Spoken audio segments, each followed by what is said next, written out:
Welcome to the Disney Parks Podcast with your hosts, Tony Casanova from DisneyByTheNumbers.com and Krista Joy from DisneyWays.com. Keep your hands, arms, feet, and legs inside the podcast at all times. And get ready for the Disney Parks Podcast. Well, hello, everybody, and welcome to the show. Today, we are joined by the CEO of MiceChat.com, who is also the executive director of the Walt Disney Birthplace Project. Now, that is a major project to restore the birthplace of Walt Disney in Chicago, Illinois. Dusty Sage, welcome to the show. Well, thank you so much for having me.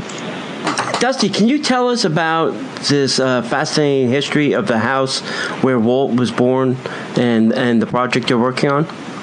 Oh, absolutely. My pleasure. You know, I didn't even know that Walt had been born in Chicago, Illinois. Like most folks, I always assumed he'd been born in Marceline, Missouri, because you hear so often that, you know, Walt is from little town in Missouri. And come to find out that Walt was, in fact, born in Chicago, Illinois in 1901, and in a house that his father, Elias, built himself in 1893, and that his mother, Flora, designed.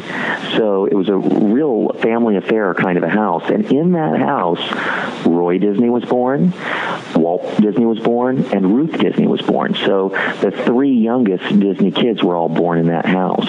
There were two older brothers as well, and they lived there too. So at one point, there were 7 Disney family members all living together in this tiny little 2-bedroom house in Chicago. Now, imagine that. Wow. By today's standards, imagine having, 7 family members in a 2-bedroom house. So mom and dad in one room, and maybe little baby Ruth, and then all those other kids having to share a room. Right. Could you do it? Depends on how much I like my brothers and sisters. But it does show you, just how hard the family had to work to survive. And they were difficult times for sure. And, Elias was a hard-working man, Elias Disney, Walt's dad. In fact, he moved to Chicago to begin with because they were having a World's Fair in Chicago in 1893, and Elias helped build it.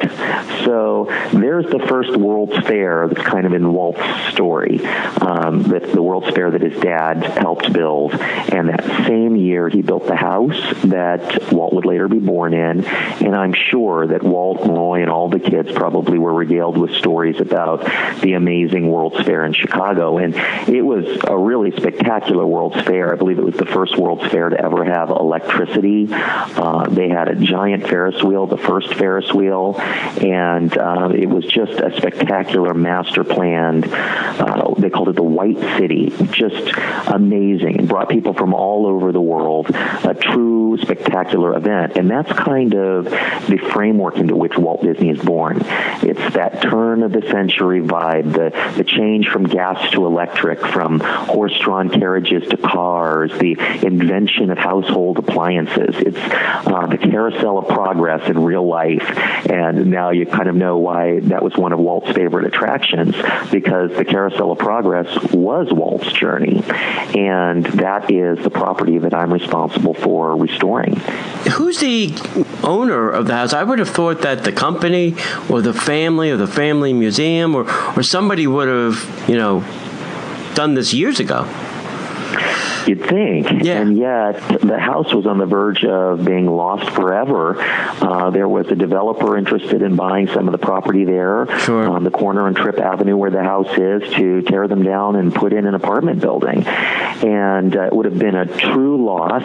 This real, legend was born there. And it's an American dream story, that somebody could be born into very modest circumstances, 7 family members in one house, and yet he becomes one of the most famous people to ever be born in our country. In fact, to this very day, people all over the world know Walt Disney's name. And, how many people that have ever been born can you say that about? That everywhere in the world they know who you are. So Chicago really has something special on their hands with this house, and they didn't even know it. Most folks in Chicago don't know that Walt was born there. And sadly, the Disney company is really about the theme parks and making movies and their travel destinations, and they didn't really have any interest at all in the house. And as far as I know, never even looked into buying the property. Now, the rest of the Disney family, they're interested in the Walt Disney Family Museum up in San Francisco, so they've really got their hands tied. They are well aware that we are working on the house, and they're very supportive. We've been in contact with them, and we're likely going to be doing some events up there in San Francisco with them, but they're not interested in the property to own either. And I think that's fine, because we can tell the story in different ways than they might tell it, and that the company, certainly different than the company would tell it. And it just gives people another outlet in a different part of the country to experience the Walt story. Yeah. So you guys, this project is going to keep the property, keep the house, and try and put it back to 1901 kind of status?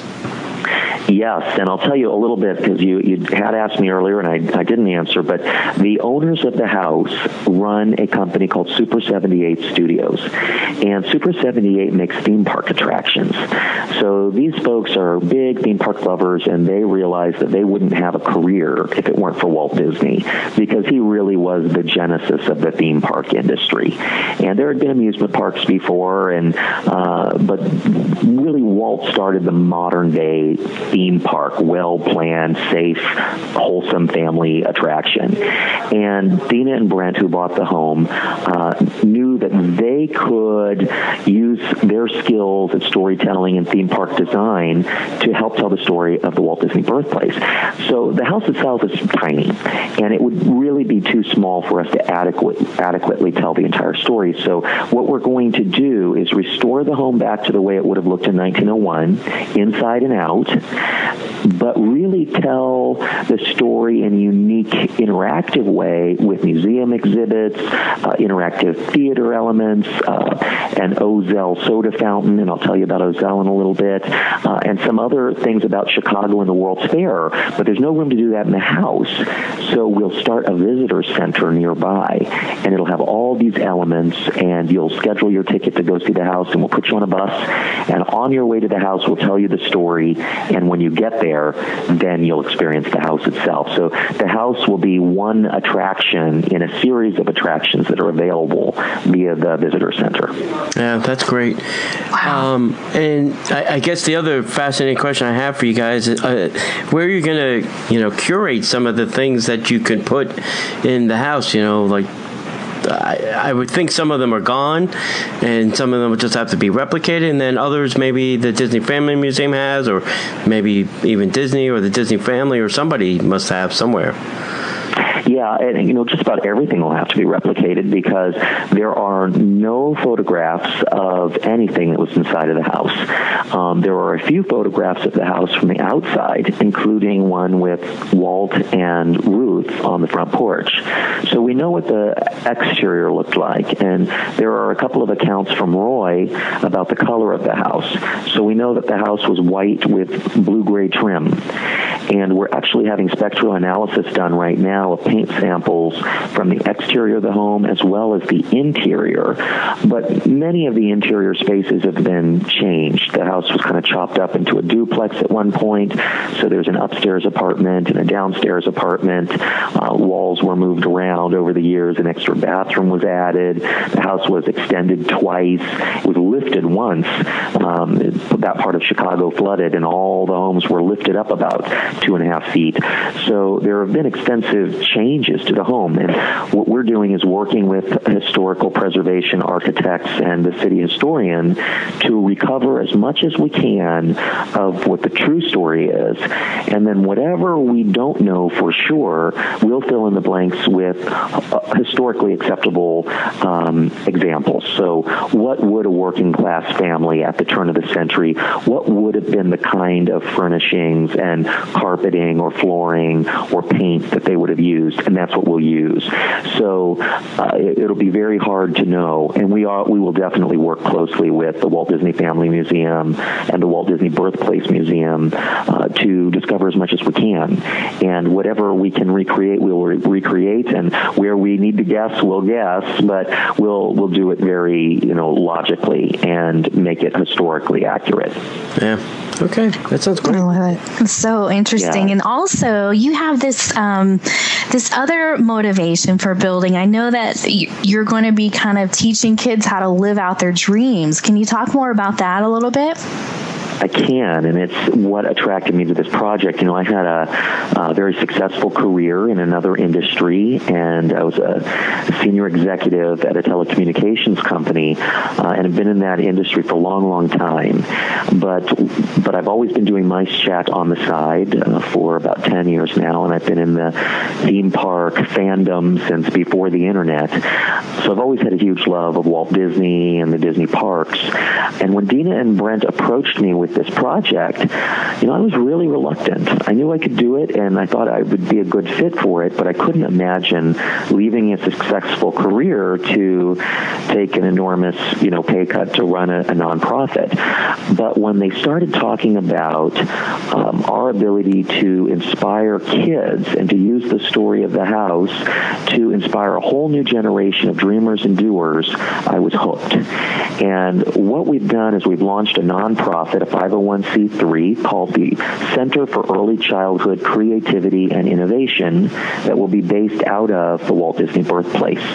So the story of the home, the 7 Disney family members living together, Walt and Roy breaking through, Walt becoming an artist, creating all these beloved characters that are known the world over, and looking at the community today and seeing that it's still very much the same as it was way back in 1901. It's still a working class neighborhood. It's still a community of people who are struggling to make a living, but people who are very proud of their home. And we can point the kids in the neighborhood to that house and say, do you know who was born there? And do you know that someday you could be the next Walt Disney? That you could really make a name for yourself? And it doesn't matter where you come from. Anyone can achieve their dreams if they stick to it and they get the right education and they follow their passion. And that's what Walt did. He had a number of failures over the years, but he kept going and he kept going. And eventually, he became the Walt Disney that we all know today. And it's an inspiring story that we will definitely use to help kids discover their creative passions. Are you a dancer? Are you a singer? Are you a sculptor? Are you a painter? Are you an actor? What are you? How do you creatively express yourself? And it's a huge piece of learning that most schools have completely eradicated. And in these days of really tight school budgets, the first thing cut were the arts. And sadly, we're now seeing a culture that is focusing more and more on violence and crime and things like that, and we've gotten rid of the arts, which would help counteract a lot of that. So we'll do what we can to help inspire the kids in the community there in Chicago, but we'll take this message nationwide. So even though the house is in Chicago, Illinois, CESI, the Center for Early Childhood Creativity and Innovation, will be everywhere, and we'll be able to inspire kids throughout the country and hopefully get a lot of Disney legends and retired artists involved as well, and help take them on the road and introduce them to kids who need a little inspiration. Yeah, that sounds fascinating. I think the arts is probably, sadly, the first program to go in most schools when they're budget problems.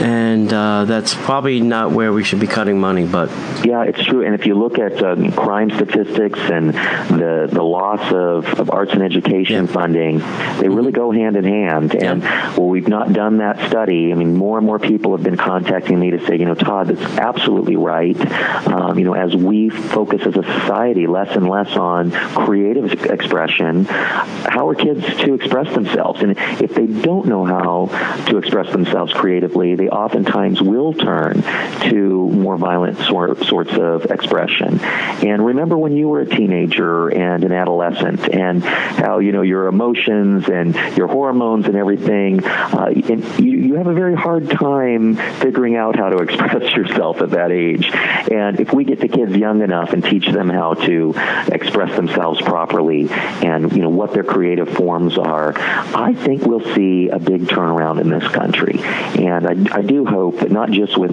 the Birthplace Project and CESI, but as a whole in our society, we can help restore the arts.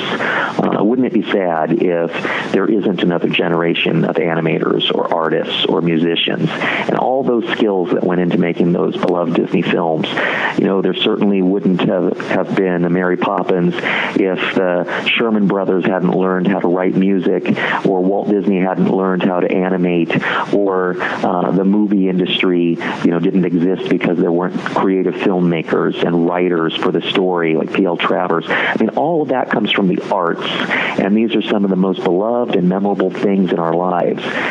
The things that we can all communicate together about are the films we love and the cartoons you watched as a kid, and those are all beloved elements, and yet somehow as a society today, we just don't feel they're important enough to teach in the schools.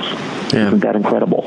I agree 100%. It's it's a dying thing, and somebody needs to kind of turn it around. If you guys are going to do it, that's great. Yeah, and the challenge for us is it's all very expensive, and we've got a tiny little house there. So how is it going to generate money to sustain itself? And the fact of the matter is, it can't. So in order for the home to be preserved forever, it's really going to take the community of Disney fans and of art lovers and animation supporters to come together to make this happen. And yes, we'll be able to do some with the Walt Disney Birthplace Visitor Center, where we'll have a little soda fountain and some attractions and a little store, but that could never come close to covering the cost of restoring this home back to the way it would have been and being able to maintain it forever. So we'll have to create an endowment. We'll have to get corporate entities involved, and that all comes from the fans.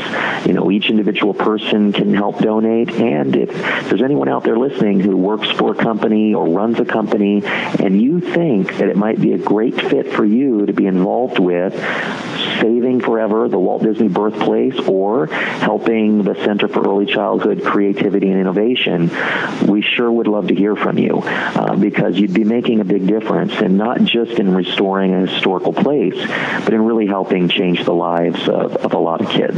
Yeah. Have you guys looked at the Bill and Melinda Gates Foundation? I know they like to get involved with school things and arts projects. Well, it's definitely a great idea, and there are a lot of wonderful foundations and organizations out there. But a lot of time, and everybody's after those same funds. Every charity in America would like to get involved with the Bill and Melinda Gates Foundation or any of the other number of wonderful foundations out there. But oftentimes, the way you get funded is through connections. So if somebody can make an introduction or recommend that a friend that runs a foundation or has a big company and is interested. And those kinds of connections go a very long way. And we've certainly had a lot of people, on our behalf, pitched the Birthplace or CESI to a number of organizations. So we're working a lot of different angles right now. Good. But, we need to constantly keep working on that. It'll be a never-ending process.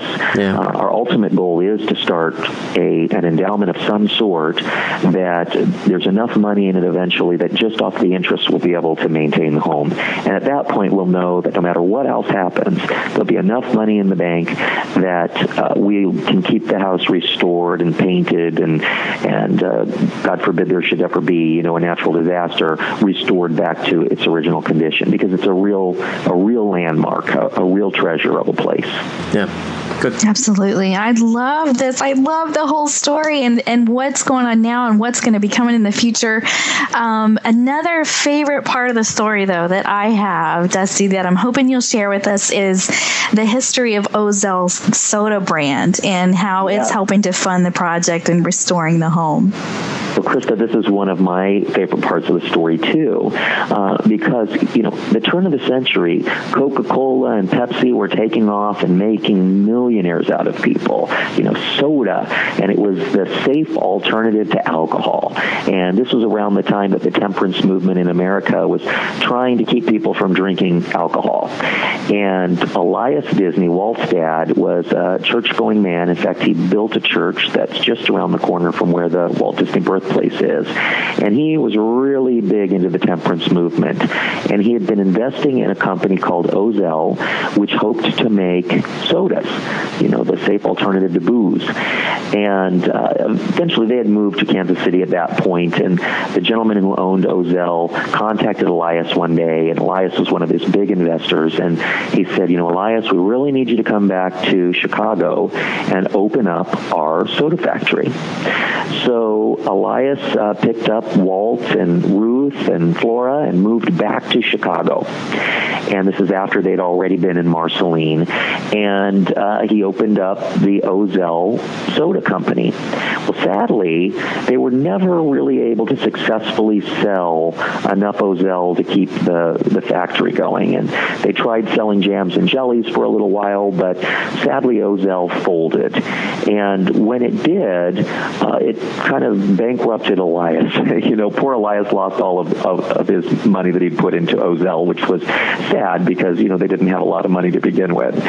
But we have resurrected Ozell, 100 years defunct, and we've picked up all the rights to Ozell, and we're manufacturing the Blue Ribbon Root Beer and the Vanilla Dream sodas, and every penny that we make goes towards restoring the home that Elias Disney built. So in a way, we're giving Elias all his money back. And, Elias is finally a success at Ozell. And it's just a really fun little part of the story. It's another aspect of Disney history, and you're able to buy some of it, and it's delicious. We're making it exactly as they would have made it back in Victorian times. So it's just effervescent water, natural Hawaiian cane sugar, natural flavorings, and that's it. There's no high fructose corn syrup. There's no artificial colors or flavorings. It's just in glass bottles, naturally flavored carbonated water and sugar. And it tastes unlike anything you've ever had because we don't know what real soda tastes like anymore. All of our soda is so heavily processed, and there's so much fake junk in our sodas. So it's really, really fun. In fact, I'm looking at some right now. We're talking, and I've got 6 bottles of the Blue Ribbon Root Beer on my desk that Bob Gurr just signed for us, the Disney Imagineer who invented the monorail and the Autopia and all that. And Bob's first big job was with Walt Disney. Walt hired him himself, and he was in the office to get the tour the other day, and he signed 6 bottles of Blue Ribbon Root Beer. So I'm looking at them trying to figure out, what are we going to do with this? Certainly there's a way that this can help the project move forward. So I'm going to figure out something neat, and some lucky Ozell purchasers are going to end up with a signed bottle of root beer. Oh, I love that. And also, isn't it true that somebody stumbled on an old stock certificate or something? And how did you find out about Ozell in the first place? Yes. I was having an event for the Walt Disney birthplace for Mice Chat. This is before I was hired on to be the executive director of the project. And it was the first big event that had been hosted for the Walt Disney birthplace. And Dave Mason came to the event, and some of you may know Dave. He's involved in the theme park industry and sells Disneyana type of items. And he had a stock certificate for Ozell that was made out to Walt Disney. And he presented it to Dina and Brent at the event that I ran. And after the event, they took it home and started researching and found out that, my goodness, Elias was really heavily involved in Ozell, and that it was defunct. And it didn't take them more than a couple of days when they decided, well, that's it. We have have to resurrect Ozell. We have to get this soda company back running. It's another piece of the Disney story. And just like we're bringing the birthplace back to life, we have to bring the soda company back to life. It's part of the story. And there's a way for this soda company to help preserve the story and help keep the birthplace going. So they're so determined to do, fun things and the right thing around here. And sure enough, they turned it around, and within a couple of months, they had bottles of Ozell manufactured, and in the old-fashioned way. And it was really hard to figure out how to do that the old-fashioned way because there were so few people that can make it that way. And we tracked down a company that was making all-natural sodas and had them help us. It's a company based out of Hawaii called Waialua. And they said, sure, that's how we make all of our sodas. And they helped us get started, and now we're ramping up. In fact, I'm just about finished with a whole new flavor. And I'm very excited to tell you all that our next flavor is going to be Elias Disney's Cherry Elixir. And it's a cherry-flavored beverage with just a touch of cola flavor in it, and it is incredible. It's this deep, rich cherry flavor with some herb type of notes to it in the old-fashioned Victorian style. Wow. Wouldn't it be great if you could find somewhere like the original recipes to like Ozell soda somewhere? Well, I have some. Do you? In fact, I have the recipe for something right now called Roselle by Ozell. And we are looking into making Roselle. The problem is a lot of tastes have changed over the years. Yeah. And a rose-flavored beverage might not be very attractive to people today. It would smell wonderful. And in fact, we've been trialing some. I'm working with a flavorist out here in California to do just that. In fact, there are a couple of original Ozell flavors that we're looking into replicating. One is a pineapple flavor and one is this Roselle. And we tried this Roselle recipe and it was disgusting.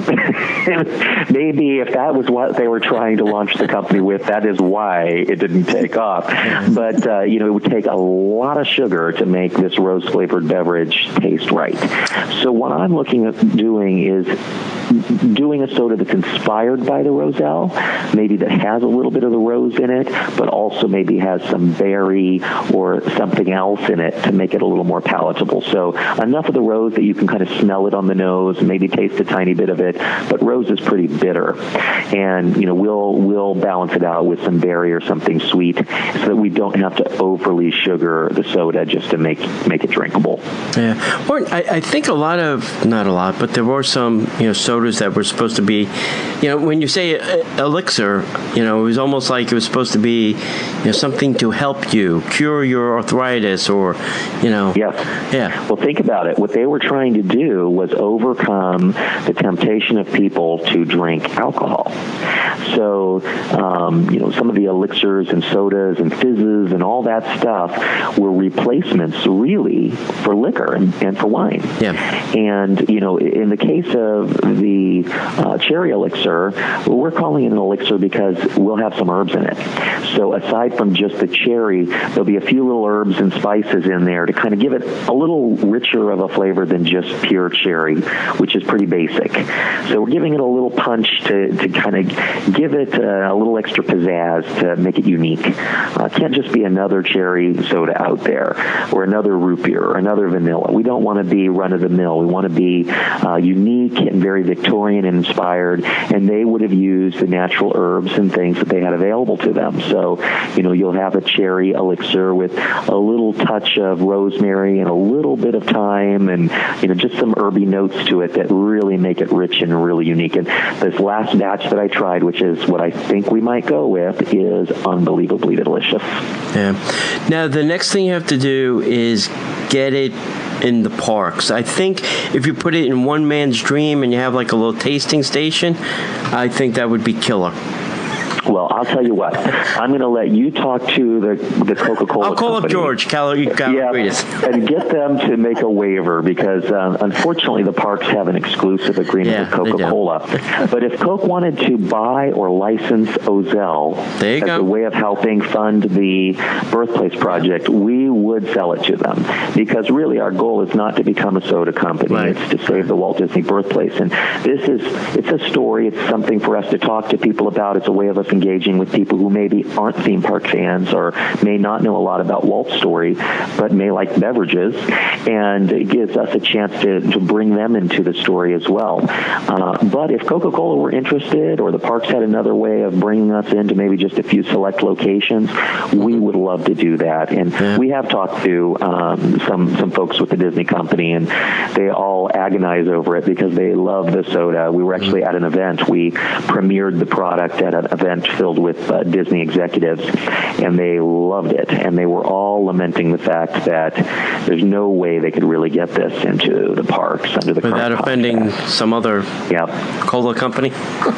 That's right, with an unnamed cola company. Exactly. Which is Coca-Cola. That's how unnamed it is. It's so unnamed that it's Coca-Cola. In the meantime, though, the good news is if you really want some Ozell soda, you can order it online. Is that correct? You can. You can order it online at O-Zell. That's O-Zell.com. And we sell it right there online. We sell it by the case. And, it's a little more expensive than regular soda, but it's all natural, and it's nothing bad in there for you. It's a little bit of sugar. A little sugar never hurt anyone. Think of it as hummingbird food for the soul. And it's absolutely delicious, and it's certainly a lot better for you than the stuff that's filled with high fructose corn syrup and all that other nasty stuff. And I think you'll really like it, folks. And if you are ever at an event that I'm running, I usually bring some Ozell along with me, and at those events you can buy it without shipping costs. So if I'm at an event near you, make sure you swing by and demand your bottles of Ozell because it's great stuff. Every Disney fan should try some. We also hear that the magical world of theme parks will really come to life in the museum. Can you tell us a little bit about that? It will, because we make theme park attractions around here, as well as restoring the Walt Disney Birthplace. We hope to put a little magic into the museum and maybe have some interactive theater type of experiences. And we're going to use a virtual reality set so that you can put on a helmet and be transported back to 1901 to see what it would have been like in the time that Walt was born. So you might find yourself there in the living room of the house, and the front door opens, and in walks Elias Disney with his tool belt on, and out the door you can see horse-drawn wagon delivering milk or ice driving by, and you might see the folks walking around in the neighborhood and what they would have been wearing. Definitely Flora will be wandering around with little baby Walter Disney in her arms, and it'll be a real experience for you to hear and see what life would have been like back in 1901, as only we can do. And it's actually something that Super 78 is noted for. They were the first to use kind of virtual reality technology to model attractions. So they can design an entire attraction digitally and have you put a headset on, and you can visualize exactly what the attraction will look like in 3 dimensions with this headset on. And we'll use that same technology for folks for entertainment purposes at the Birthplace. So they can not just see the history, but live it and be part of it for a few minutes. Yeah, that sounds fascinating. Good immersive experience again. Yes, indeed. And so there at the Visitor Center, we'll have an Ozell soda fountain, hopefully, and where folks can get a root beer float or get some soda. We'll also be selling, very simple, old-fashioned Victorian foods. And then we'll have a small store for the Birthplace and some Victorian-inspired items. We'll have the interactive theater experiences and attractions. And you'll be able to reserve reserve your time to see the Walt Disney birthplace and take the bus over to the house and get your private tour of the home. So it'll be quite an experience for the folks in Chicago, and if all goes really well, we might even take some of those experiences on the road, so they might come to a town near you. Yeah, that would be fun. So exciting. Yeah, it's really incredible. And for a theme park nerd like myself, and, I've been living and breathing theme parks since I was a little boy, and it's all because of Walt Disney. I wouldn't be in the position I'm in today if it weren't for Walt Disney. I certainly wouldn't be restoring his home if there hadn't been a Walt Disney. But all of this speaks to me so personally, and I know there are hundreds and hundreds of you out there listening who feel the same way.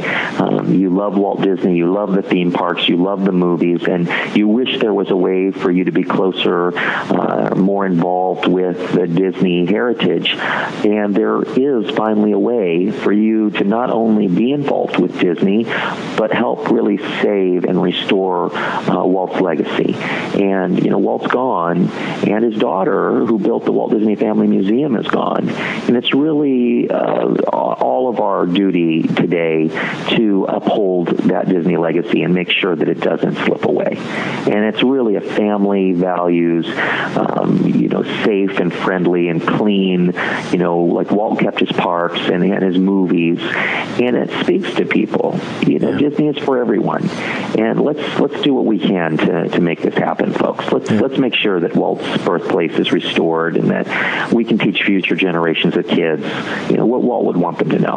Right. Is there a finish date for the project that it'll be completed? It's a fluid number. We are working right now on the exterior restorations of the house. And frankly, the house is a very fragile thing. It was built in 1893.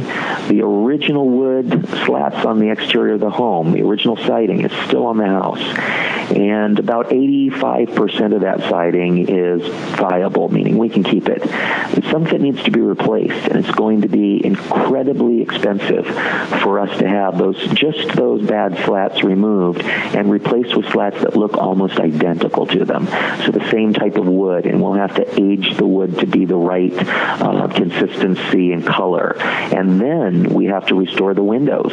All those new windows that have been put into the house have to be removed, and we have to put in historically accurate windows and historically accurate doors. And then we need to paint the whole thing before winter hits Chicago, because for those of you who are from the Midwest, and especially those of you from Chicago know, winters are brutal up there.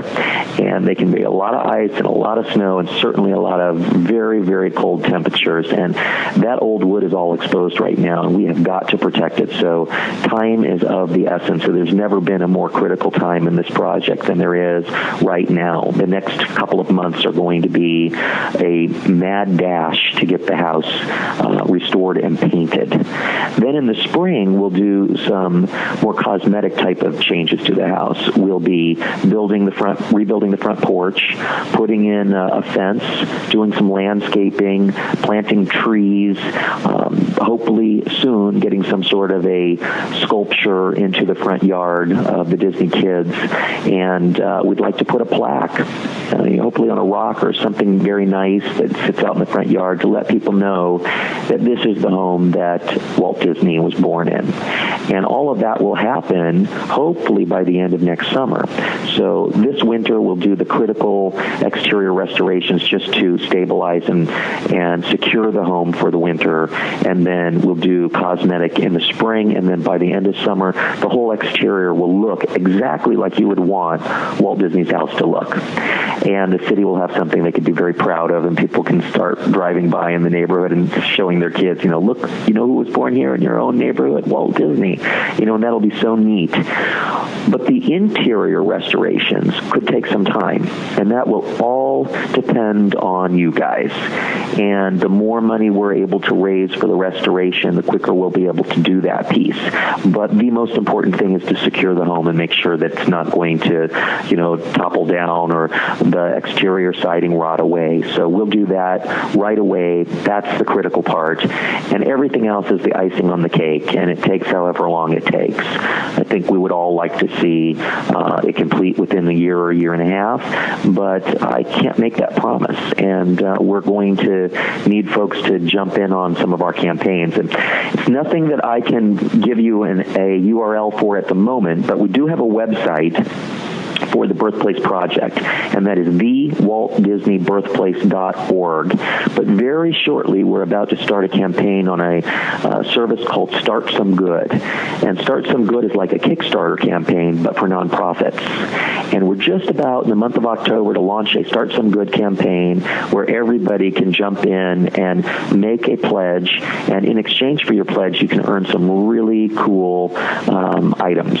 So we'll have some neat experiences and items and shirts and hats and packages that you can get as a thank you for your donation. And hopefully, if we raise enough, we'll be able to get started on the interior restorations shortly.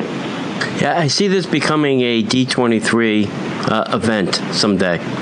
Yeah. We hope to, well, that would be great. And, we certainly have had a lot of wonderful support from some of the folks that work at D23. The Disney company themselves can't get directly involved, but many of the folks over at the archives and that work at D23 have just been so great and so very supportive of this project. They're searching through the archives for photographs and information, and they have a D23 Expo coming up this coming summer in July, summer of 2015, and we hope to be there. So hopefully the Walt Disney Birthplace will have a booth set up at the expo, and if not, Mice Chat will, and we will represent the birthplace. So one way or another, I want to make sure that the birthplace is there at the expo so folks can come and meet with us and hear about the project, and we'll have the virtual reality headsets there so you can put on the goggles and see what the house looks like. So some of the experience we hope to have right there at the D23 Expo this year.